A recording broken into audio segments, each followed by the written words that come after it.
One, two, you know what to do. Good. Yeah. Okay, awesome. Andy Fanning. Oh my gosh, you guys, I cannot wait for us to get going talking to Andy.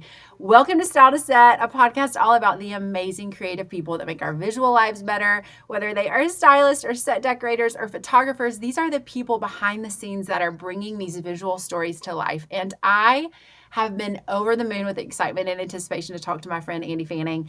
She has done pretty much every creative job you can think of in our world, from styling to set decoration to producing to casting to she is like a rainbow, a myriad of many different creative roles. And I cannot wait to get into talking to her about all of those things and all the amazing things we're going to learn from her.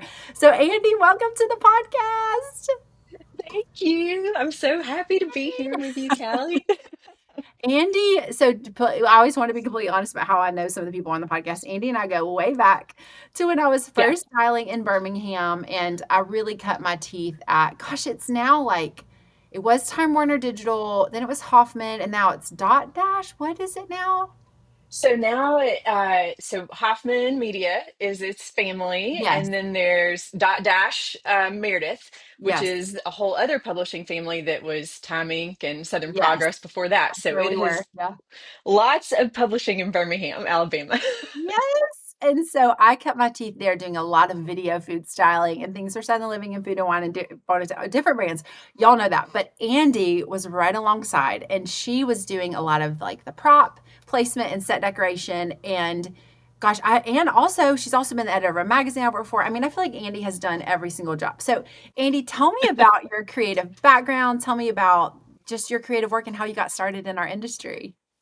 Yeah, absolutely. So when I was growing up, I wanted to be a writer and I loved to color and paint and all the things. So I also had a father who was a coach. So we played a lot of sports. And I think Love that. early on, there was a lot of like, in this time slot, we're doing this, we have practice. And then like, there's time at home to have some time to just color or do whatever as a kid. So a little bit of both when it came to discipline and also creative freedom, which I'm very grateful for. Mhm. So when I went into college, I sort of leaned into broadcast journalism, and I thought that was going to be sort of how I became a storyteller. And I took my first class in college, and I thought, nope, this is not for me.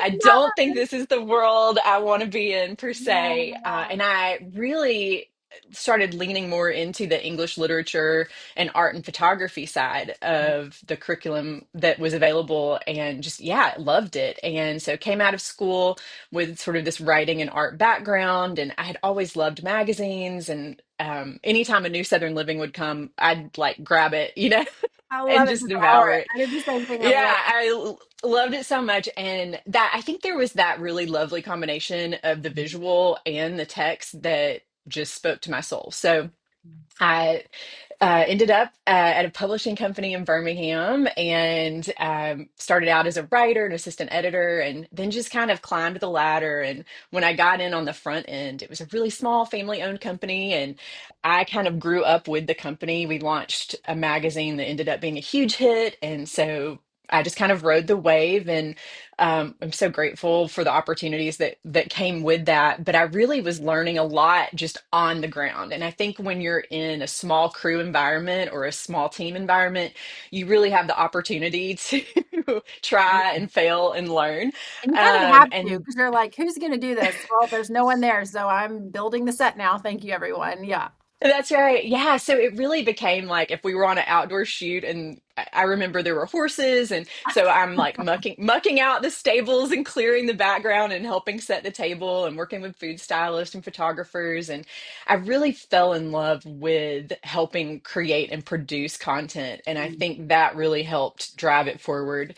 Mm-hmm. When I left magazines years later, I loved it, but I also just wanted a little different flavor. And so I started doing a lot more set design and styling and working with props. And so, yeah, it was sort of like a brand new start to something that I had been around for a long time, but just in a whole new way. Tell me So, about yeah. that transition though, from being because for those of you who may not be familiar, maybe new to the podcast. So on every set, there's sort of a chain of command. And at the top of the tier of really the most influential people on set would be the magazine editor, it would be the director of photography or the EP, it would be the people that are ultimately in the most creative control. And then it kind of, the power, I guess, dynamic or pyramid kind of trickles down from there. So as stylist, we're obviously part of that team, but we're not at the level of creative control or input as the client, head of the client, marketing agency, or maybe the director or the editor. So tell me about that transition from really going from being the head honcho to being one who is more behind the scenes and who is serving the vision of someone else. Was that hard for you? I think it was challenging in the early days of figuring out when to speak up and when Mm-mm. to be quiet and just Yeah. listen. Yeah. And what I ended up doing is I was making that transition from going from a full-time magazine employee to a freelance stylist and writer. I Mm-hmm. started meeting with people who were doing the freelance side of things. And I Mm-hmm. had worked with amazing freelancers over the years and photographers as well, and just loved so many of those folks and was Mm-hmm. learning so much from them every time I had a shoot. And so I set Mm-hmm. up coffee. I remember specifically with Catherine Tucker, who is just I a hope she's enjoying the phenomenal, pod. yeah, she's such a phenomenal production designer and stylist and just creative genius. And we had coffee one morning at her studio, and we just had such a great conversation about the beauty of finding a path that might look different than what you thought it was going to be, but giving yourself the freedom to just try it and explore it. And I think when I was making that transition, I just wanted to lean into more of the things that gave me joy versus the when you're at that top tier, you're making so many decisions Mm-hmm. so consistently, and there's a lot of fatigue, I think, creatively that comes from being the ultimate decision maker or approver when it comes to content. And especially when you're doing that back to back to back, which at the time I was on so many different projects and just being stretched in that many directions. So leaning into the freelance side, I was able to just sort of look at a project in a different light where I had responsibility, but ultimately I wasn't the one having to make the call about the weather. Is it going to rain? Is Yes. it not? Are we going to shoot? Are we not? Yeah. All those things. And while loved that and enjoyed all the different people I got to work with, I think having a little bit of a different rhythm to my life Mm-hmm. after going through such just a years of being on, basically even Mm-hmm. vacations were really difficult, just hard to get away. So now being able to make my own schedule and do things differently was really appealing at that moment in life and just something that I wanted to try. And I think I learned from a magazine experience that really we did a dream version, which you worked on, Callie. We did a little magazine called Fresh Style that I loved, and it was such a fun publication, and amazing people working on it. And it really was, I think, something that in my heart I was like, I think this is what I'm meant to do. It's like talking with creative people, working with incredible content, things that are inspiring, fun, interesting, challenging, looking at global and culture, and really just trying to put it all together in a little package that people could enjoy. And then that magazine did really well. And then also down the road, our publisher decided to change things up and go in a different direction. And at the time, I felt like such a failure. I was like, I just couldn't make this work in the way that I wanted it to, because I just wanted that to be my job for the rest of my life. And I Yeah. was grieving the loss of that, but also learning so much in the process, because when I looked around at all the pieces that had fallen, I had my family who was supporting me and my friends and my network of creative people in my life who just kept speaking life into me. And I think it gave me so much courage to try again. So it was probably a year or two after that I decided to go freelance, or I guess that decision was sort of happening all along, little bits at a time. But I think too, it just, there was something in me that felt like Belle from Beauty and the Beast, where she was like, I just want more, adventure in the great wide somewhere. I love. And so yeah, so I sort of leaned into that, and I think it helped me look at my career in a very different way. So Mm. looking at things that I wanted to do and then trying to do those things really well. I love that. And I think there's two parts of that story. One is you deciding to put people in your life that were speaking life into you in a season that looked so different than you thought. And I remember when I was, an art director at a church and I wanted to go freelance with work and thinking that food styling was something I wanted to do. Andy was one of the people that looked at me and was like, you have a creative gift in your life, Callie. Like, you can try this with me. Like, you're safe to try this with this magazine she was working on, which was such an honor to me that she would trust me to do something that was so close to her heart. And I had another friend, Celine, and another friend, Carrie, that were just like, we see this gift on your life. Like, you can do this. And I think in our world, our freelance world, it can feel very lonely and insular. And it is like a game changer to have people outside of that, or actually that work in that industry, that can step outside of your current situation and say, like, I know your circumstances look like this, but I see into your future and I see what you can do, and that is a game changer in itself. But the second thing I hear you say is that you went through something hard and then you still took a leap of faith. And that's a beautiful thing. Do you remember your first job as a stylist, like as your first official freelance gig? So We're sorry. back. We're back. We're Girl, back. no worries. It happens. Yesterday, I was interviewing a food stylist who I think is literally one of the best food stylists I've ever met and worked with. And the technical issues I was having, Andy, I was mortified. Like, I had was, obviously just like you, had been waiting to talk to this person, was so excited to talk to this person, and then the link just wouldn't work. Like, Yeah. no matter what he tried, it wouldn't work. I'm like, oh my word, oh my word. So don't even worry about it, girl. Sorry. Yeah. Thank you. Yeah. Technical difficulties. I feel like, again, very on point for the things we're talking about, right? It's like just pivot. Oh, Here we are. 100%. And Yeah. also, while we're sitting here, I'm looking at my outfit. I'm realizing I have a giant, this is all yogurt from Nico, because mom life. I was like, Yeah. I've got my nice dress on. I'm ready to go. I've done my hair and makeup. And then he's like, and just smearing his snack. So that's life.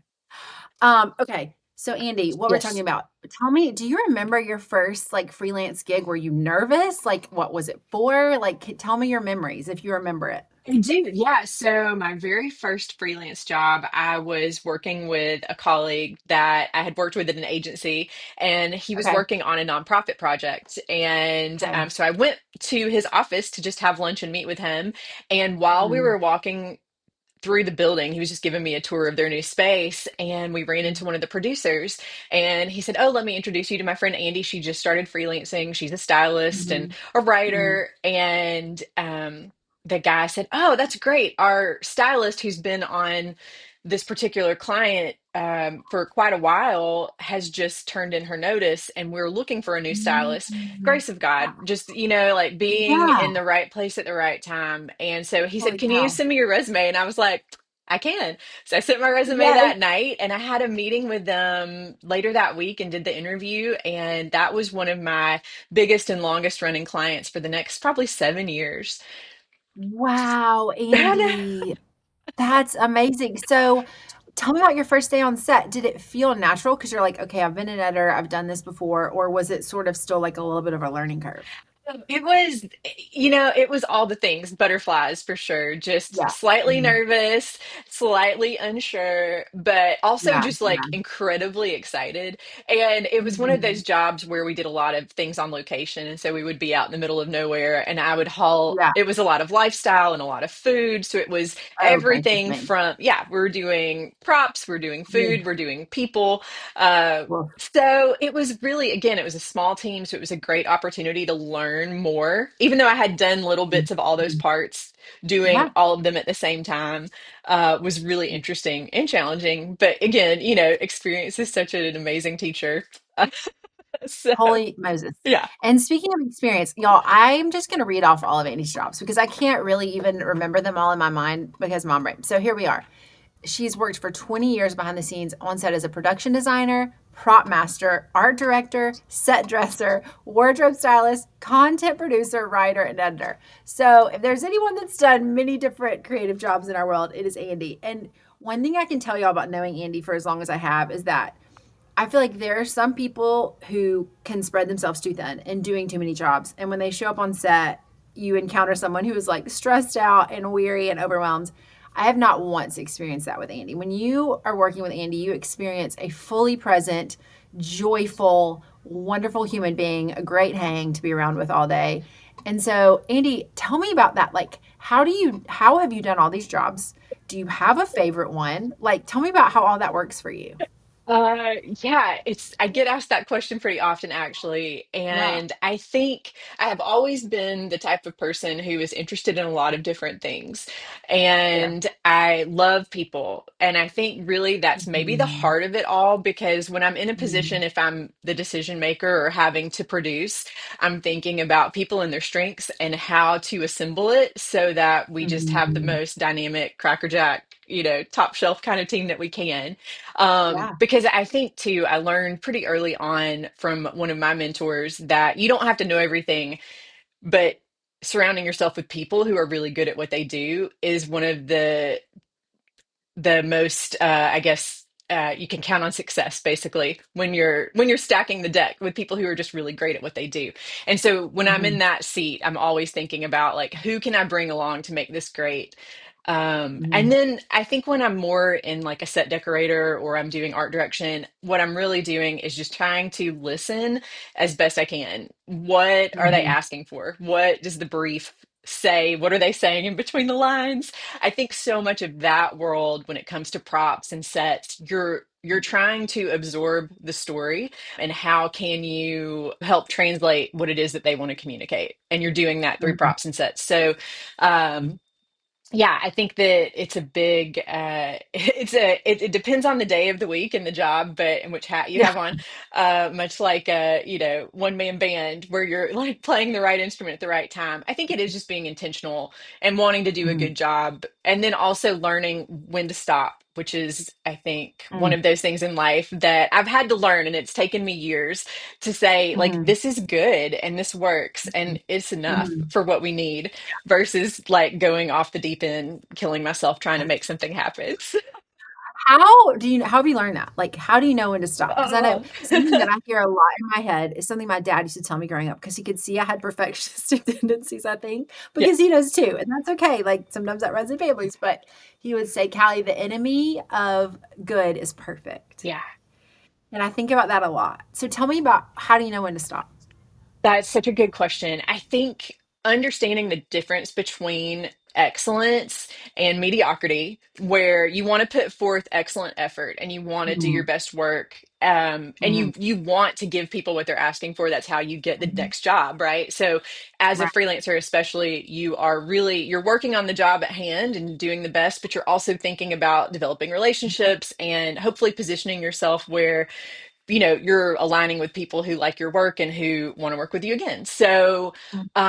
yeah, my dad used to always say if you can't do something right the first time, when will you find time to do it over? And I think I've had to Mhm. apply that where I want to do a good job. And then I've also learned from being on set what the camera Mhm. sees, depending Yeah. on the shoot, can be very Mhm. different from what we see. So, a magazine photo shoot where you're moving things in inches and millimeters might be very, very different from a video Mhm. shoot where what I'm working on in the background, while there is a vibe that we're trying to create, Mhm.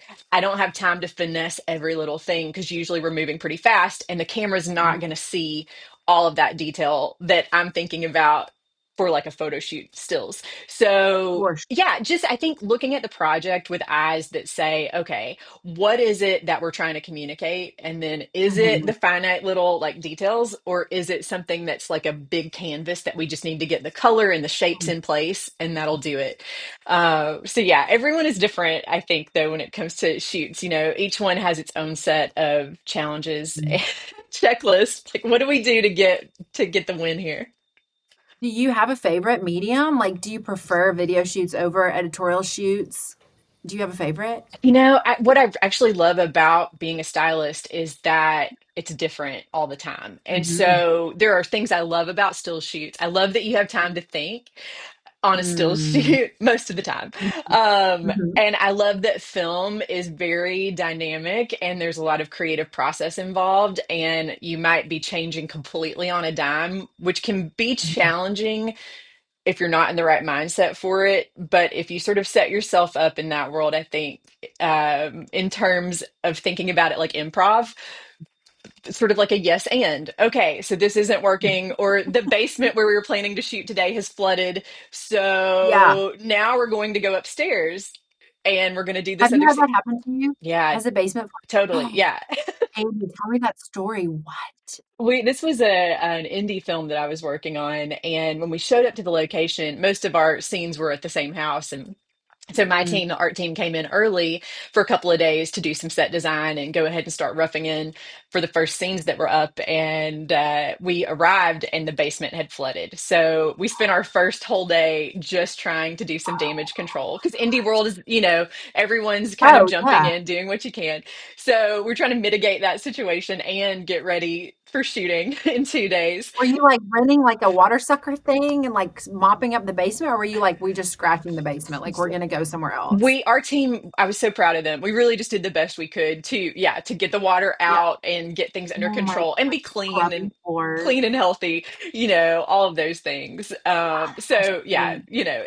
those kinds of projects too are way more labor of love than they are, I think, anything else. And I was with a great team and we had a great director and everybody was very willing to jump in and help. So we had to pivot there. And then I guess about a week and a half into shooting, we had a huge rain and the basement flooded again. And we Oh were planning to no. shoot there for the next 2 days. So we had to change everything, and reimagine. So I think being in those situations, the more that you have to like pivot in the creative world, I think you start to get used to, okay, like it's not this Mhm. today, it's going to be this, and maybe it Mhm. helps you become more nimble in the way that you handle Yeah. it, more agile. But yeah, just like all things, it's kind of the practice of doing it and experience it Mhm. and feeling the shock of, oh no, we're not doing this. Let me Yeah. step back and regroup. Okay, now we're going to do this. So, How do you regroup yourself? Like, what is your go-to? Like, because I've learned some tricks with myself where I'm like, okay, like if a client hates something that I've worked really hard on, or they're like, we show up and the oven doesn't work, or like there are definitely a lot of opportunities to panic. Like on any given shoot day, there are many opportunities where you can literally lose your mind. So I have some things like I say to myself or I remind myself of to calm down. Like, what are some of those things that we can share with people that help you, that might help them in situations where you're like, hey, noticing this is an opportunity to panic? Like, what can I do? yeah, that's so good. So I did a trip with some girlfriends years ago, and we were in Paris and we did a bike tour. And we were with a group of about 25 people, I think. And we ended up biking through the streets of Paris and we go around the Champs-Élysées, and there are all these lanes of traffic. And we are essentially in something called domination formation, where our tour guide was like, you just go, you just get in there and you Yeah. just go. And Dang, girl. we did, it was raining. I remember my friends and I all, like, when we finally did stop at a little cafe for a snack, we were all like, that was hard. We just did some hard things. And Yeah. I think Yeah. looking back on some of those moments in my life where I'm like, you can do Mm. hard things. Like, this is a photo shoot. This is not, we've got to have some perspective. So Mm. stepping back, and I think for me too, just having a minute to breathe in deep. Sometimes I just have to even say, like, I'm just gonna walk over here and get a drink of water, and I'm gonna Hmm. like collect the this is what's not working, and then like Yeah. put it Yeah. through the old processor of, okay, like we know this isn't working. So Yeah. if that's Yeah. not Uh-huh. working, then what are some solutions? And I do think, again, like just the experience of having to do that over and over Hmm. really helps you to Hmm. see, like, okay, if it's not working, that's not the end of the world. And some people might have big feelings about it not working. And so our Hmm. job on the styling side is, okay, well, what Hmm. can we do? What do we have available? Hmm. Or is there something that we could do or go get that would help solve this Hmm. situation? Do we need to shoot something else for the time being so that we can have a minute to problem solve on the other side? And I think we've even run into that with food shoots too. It's like, oh, something's not working. We're going to need A, B, and C. And so have time to like do something different for a minute. Everybody sort of gets a little palate cleanse, get that one in the can. And then by a little bit later, we've now had time to problem solve and come up with Hmm. something lovely that everyone's like, yay, that's exactly what we wanted. Thank you. I love that. And I also think panic is contagious. Yeah, Like yeah. panic is like my 2-year-old getting a cold. I mean, it spreads rapidly. So I think if one person is panicking and a person next to them starts to panic, it's like this contagion. And so Yeah. I think I've also had to realize in my career, like how I am, the state that I am in is impacting people around me as well. And if I want this whole set to remain calm, it's not completely up to me, but I know that I have an impact on other people, right? When I'm carrying into rooms. So like our Yeah. ability to remain calm is so important, like also for the people around us. And but I did want to talk to you because I feel like we just mentioned pivoting a lot. And I know personally in your life, like you worked a ton in Birmingham. You've recently been married. You've moved to Georgia. I know your husband and his family have encountered some health issues. And so tell me about what pivoting has looked like for you recently and just with a challenging season and like what that's been like for you. Yeah, so we really have had so many new things happen in life and things that I haven't ever encountered before. And Mm, I think really just trying to listen to the people around me. Because I think relationships really, whether you're talking about on a shoot, on a set, relationship with crews, or relationship with family, other dynamics, having an open airway of communication is really helpful. But also, I think just being a good listener and trying to learn how to be married, when to speak and when to hold back. I think I even mentioned that earlier, but it's so I think so profound to me in this part of my life where being present just is so important. And I don't know that I realized that as much in my younger days, mm, where, some of the interactions I'm having now, we're very aware that like this could be one of the last conversations I get to have with this person. And that might be true of, any conversation at any point. But just being, I think, more keenly aware of that and being intentional. And I think it hopefully has helped me be more intentional with my time, with my love, and with whatever gift I have to share. I want to be able to do that in a way that, hopefully honors that person and, helps create good memories. I think life just has a lot of really hard, challenging things that can be ugly or messy or confusing. And while I think it's important to experience those things too, even in grief and loss, I think there's a certain level of like allowing yourself to feel it and then also still continuing to be open to finding something to hold on to that's beautiful and full of joy. Like an example, we were grieving the loss of my husband's father, and we just it had been a long road of that too.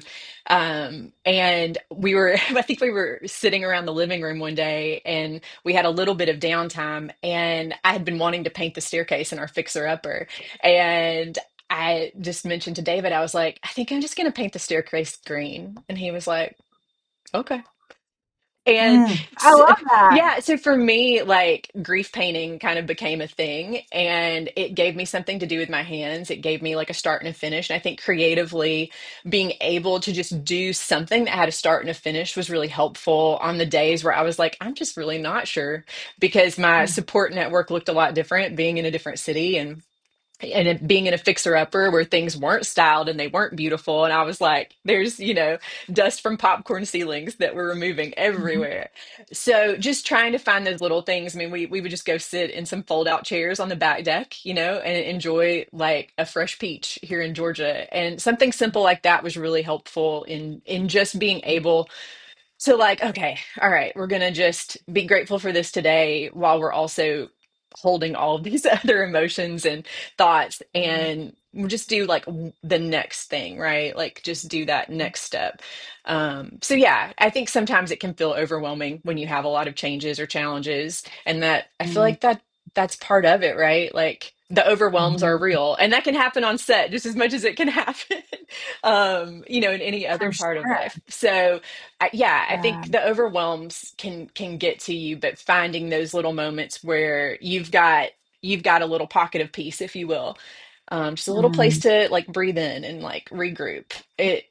I feel like that's something for me that is consistent across all areas of life. I want to have like that place to stand on that doesn't feel shaky. And if I am just feeling super shaky, that's my sign like, okay, you need a minute. You got to go. You got to go regroup. You got to find your peace. So, I love that. I yeah. like what you said, find your pocket of peace.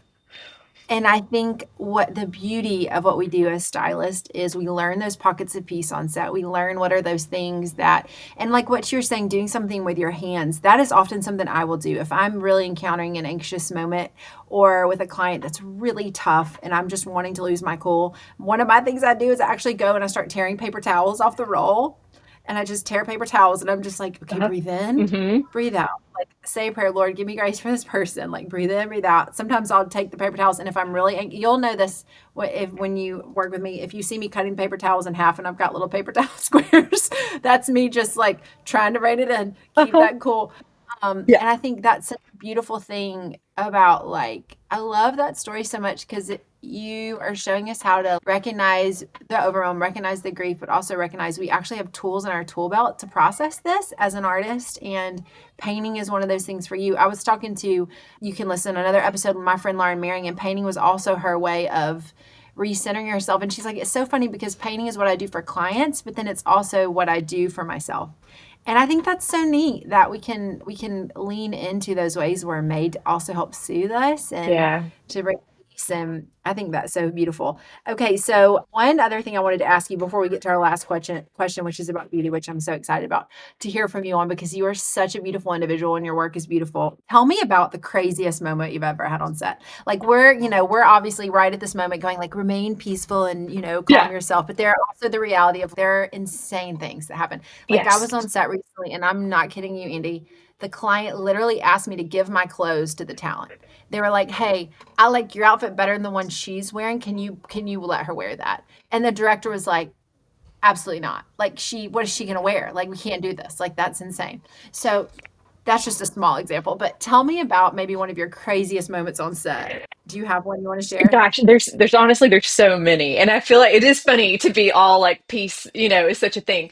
But Yes. I think Yes. that's also a learned practice because Yeah. the set tends to be chaotic and it can be really Yes. crazy. So, Yes. yeah, there have been so many. Actually, two stories that come to mind for this. One of them, we were Okay. doing paper crafted things for Baskin Robbins, which is a wonderful Oh, client, super fun. But you're also yeah. working with ice cream, which is, as a food stylist, So like that is tough. one of the hardest things. And we had phenomenal food stylists in the mix on this. And then my part was to build paper crafted sets for a couple of different scenes. And Oh, wow. So is the ice cream, give me some context for that. So is the ice cream sitting on a paper crafted set? And what do you it, mean by paper crafted set? Like, tell me more about that. Yeah, so the ice cream is in its little hero dish, and you've got Yeah. like your beautiful scoop. And then around it, there was a Halloween scene, like a spooky, there was like owls in a tree. And so everything was Okay. supposed to be dimensional paper, which again, when we're talking about briefs, sometimes you're like dimensional paper. I'm not really sure what that means. So you have to kind of Yeah. explore Yeah. that, which I did. And so I ended up coming up with like some versions of a little bit of origami, a little bit of just like creative twisting and, folding and flaps and all that. Cool. So the first two scenes were great. We built our Halloween Mhm. scene. They loved it. Mhm. Which Oh honestly, my my mom God. came in the week before to help me make stuff because there was so much to make. So kudos, shout out. Oh my Thanks, gosh. mom. Andy. And Uh, we'll link to this project on the podcast. It'll be in okay. the show notes. Yeah. Everybody can see it. I promise. We'll Yeah, let y'all yeah. see it. No, it was the owls were adorable. It's still one of my favorite things I've ever Wow. made. And then we did like a spooky lighthouse scene, and then we had a winter scene that was supposed to be like very charming and like a little pond that we made out of this like sugar melt. It was so cool. It was really Wow. beautiful. And then it was supposed to be this huge winter scene. So the inspiration they had given was like incredibly elaborate, like mountains and snowflakes and like this whole paper cut world. And so I spent tons of time on it, but then also on shoot day, anybody who had free Mhm. hands was making more snowflakes so we could like really give them this winter wonderland. And Wow. Callie, what we ended up with was literally like the tiniest little like snippet of that scene. There was so much more to it. And I remember Whoa. thinking like the chaos of just, it felt like the North Pole, just like paper flakes flying everywhere. And the team was so great that day. Everyone was really helping to try to get it to come together and was so gracious. Yeah. So I'm grateful for that. But it was just absolute chaos trying to get that together. And then, yeah, we saw like, this much of it. And it's just that way sometimes. And that is something I think people don't realize too is like there have been food shoots just like similar to this. I'm not origaming paper because that would be a nightmare and everything would have a grease stain on it if I was doing it. But that like there are these elaborate Thanksgiving spreads where you have spent hours like painting this turkey with dish soap and kitchen bouquet, and you've done all these sides, and it has been a royal nightmare getting everything out. And then the scene you see on the Publix commercial is like just somebody scooping some out. You don't even see the food. Yeah. Like I worked on a chili shoot recently that was an overnight shoot that was so hard because they wanted to do this nighttime music video thing, and they pinned the final project out there. I mean, we like I remember it was 1 a.m. and the kitchen was supposed to be shut down, and they asked us to do a whole nother round of food, and so then we had to like kick everything out. I mean, it was wild. And then you watch the commercial, and there's like one little margarita, like you're like, wow. Uh-huh. So Uh-huh. I sympathize with that. Like, this is something people can know is like what you're seeing on this commercial is probably just the tiniest little bit of everything that the people behind the scenes have worked to create. That's Yes. wild. Yeah, absolutely. I mean, there are definitely times we had a shoot a couple summers ago where we were building three sets that all interconnected to each other. And so our carpenter had been working on it, and then my team came in, and we had 1 day of prep to paint it and ready Oh the my scenes. And the plan was while they were shooting the first set, we would be working on the other two. God. However, the way they ended up having to string the sets together for the camera work they wanted to do meant Yeah. that you couldn't be on any of the sets while they were shooting. So Oh, it was one the of those where you're like trying to be present for on-set dressing and what we're shooting, but also trying to think yeah. about how are we going to finish out these other two sets in Yeah. 2 days where we have to also have them ready to shoot. Because one of them was like a kitchen scene with cabinets and the whole shebang. So everything also was color drenched. So the first set was all pink, the second set was all blue, and the last set was all yellow and aqua. And so everything also had to be custom painted. So that was one of those where I was like, I don't know how we're going to do this. So Yeah. I'm gonna Yeah. like stop and pray, and then we're just gonna like try to spin some straw into gold and Yeah. Yeah. get out, and again, everybody jumped in who had free hands and tried to help and, Mhm. do what we could to make it great. But Mhm. yeah, it's also sort of like the humbling experience of the like hurry up and wait. How can we plan and anticipate what might be coming and try to get ahead of it? Mhm. So we had like a little painting station outside for anything that we could paint.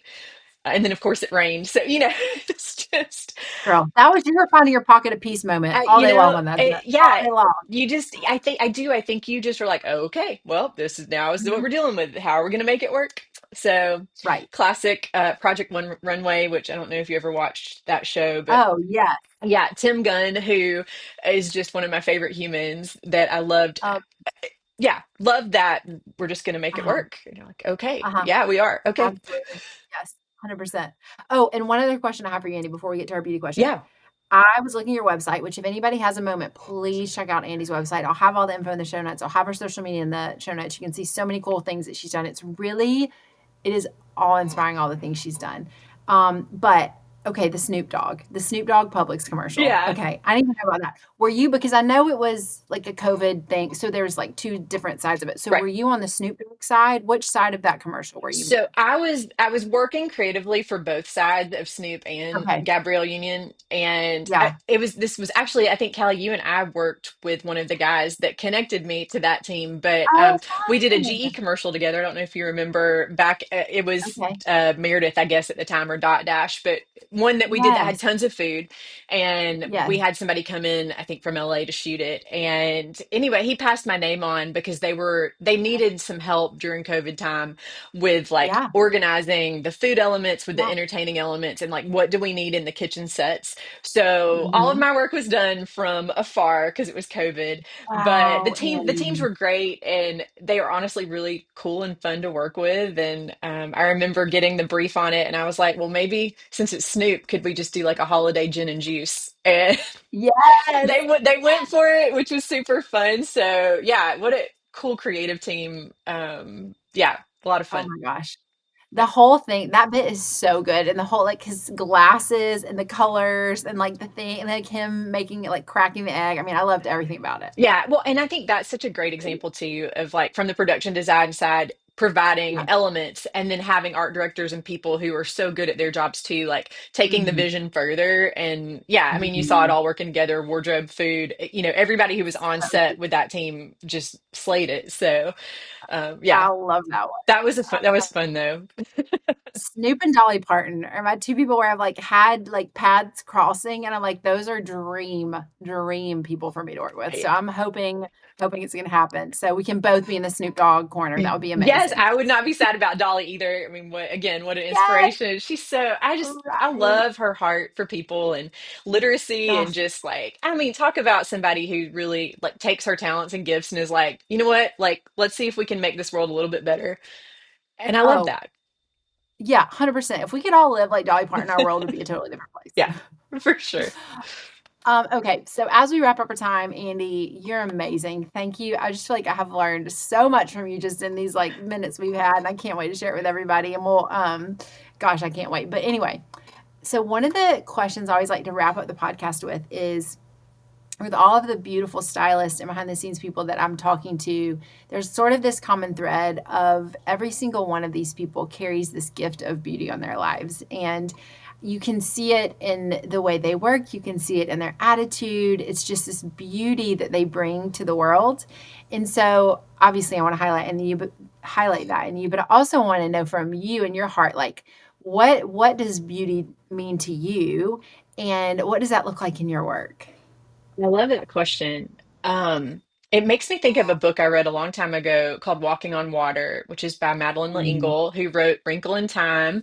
And I was a huge, and still am, a huge book nerd. And when I was a kid, I just devour stories like Wrinkle in Time. Anything that was fantasy or some element of out of the box thinking, I loved it, couldn't get enough of it.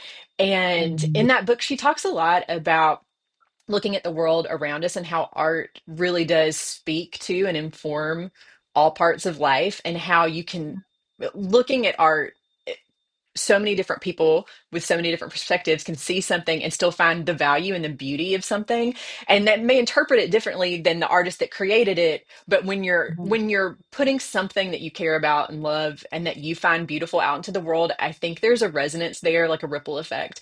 And you Mhm. hope that it finds the right person on the right day.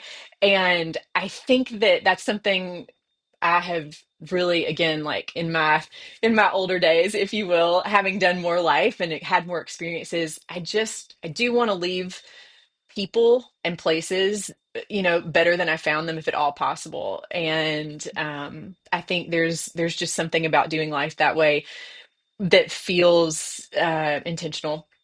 So yeah, I Mm. don't know. I find myself, if I'm struggling or stuck, I'd love to go for a walk or a hike in nature. I love to just look at the different shades of green around me sometimes. Or if it's wintertime, try to look at shapes and textures and find inspiration in those kinds of things. So I feel like beauty just, it's out there for the having, and for the enjoying, Mhm. but it definitely takes our, I think, our time and will to go out and seek it. So Mhm. yeah, I'm not sure that I answered your question, Callie, but No, I love that, but I feel like what you said is beauty is everywhere if we're willing to look for it, and it also looks like leaving places better than we found them. And I think that's something that you do so well. oh, thanks, friend. Yeah. Yeah, absolutely. Well, one of the things about this business, and thinking about your listeners and who might be tuning in to our conversation today, I find that on every set, I end up hearing stories from different people from different departments or even on my own team. And that's one of the things that makes it so great. I think it's why we keep coming back to jobs like this, because there is so much chaos. And like there are days where we're all covered in flour and sweat and who knows what else. And you're thinking, like, why in the world would I come back and do this, again? But Mhm. you end up, I think, because you're producing something creative together and you're getting to exercise those ideas and talents and skills, it really Mhm. does make for such a unique career. And it Mhm. also just, there's so much value in learning from each other and hearing each other's stories and being in Mhm. the world of storytelling. Like, what could be better? Yes, I agree. What could be better? Yeah. It is the coolest, most wonderful industry to be in, and there's more than enough opportunities for everyone. So Yeah. we welcome you into it. And Andy, thank you again so much for your time. You are a joy and an inspiration and a great friend. And we just love you. And thank you for being here. Thanks so much. This was so fun. Loved it. You're so welcome. Okay, friend. I hope you have a wonderful rest of your day. Thanks, you too. Okay, Bye. bye.